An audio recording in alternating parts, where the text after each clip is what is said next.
Hello everyone, today I'm going to show you how I make 깍두기 and the green onion kimchi.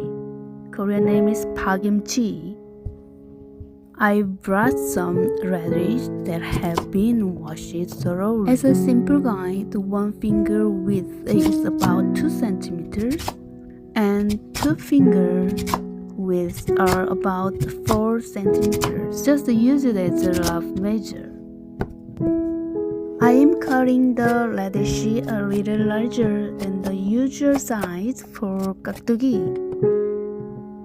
because I've found the more you cook vegetables, the more they lose their flavor.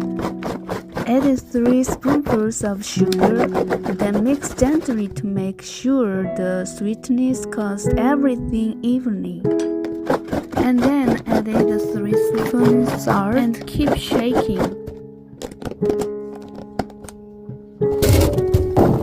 After draining the radish, add 4 spoons of fish sauce, 1 spoon of salt, 1 spoon of chicken stock powder, and just a touch of sugar.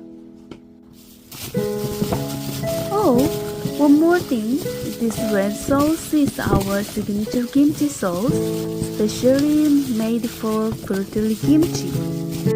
Finally, added 2 more spoonfuls of red pepper flakes because the dried chili powder helps draw out excess moisture from the radish. Oh, this water is mango juice.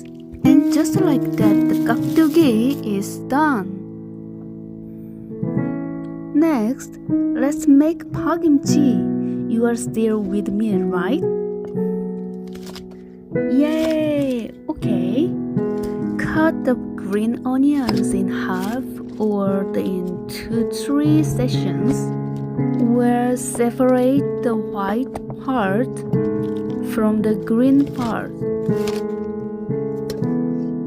Like this, we'll start with the white part. Add 3 spoonfuls of sugar, 4 spoonfuls of fish sauce, 1 spoon salt, and 2 spoonfuls of soy sauce. Marinate for 30 minutes so the flavor can soak in. Now, add the green part of the onions.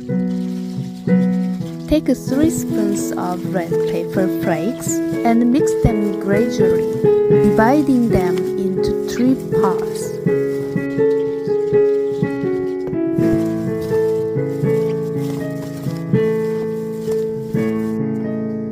Add 1 spoon of garlic and half a spoon of ginger.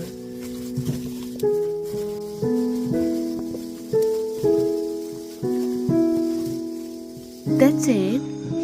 We've made our 깍두기 and pa-Kimchi. Let them ferment for 3 to 4 days and the flavor will deepen.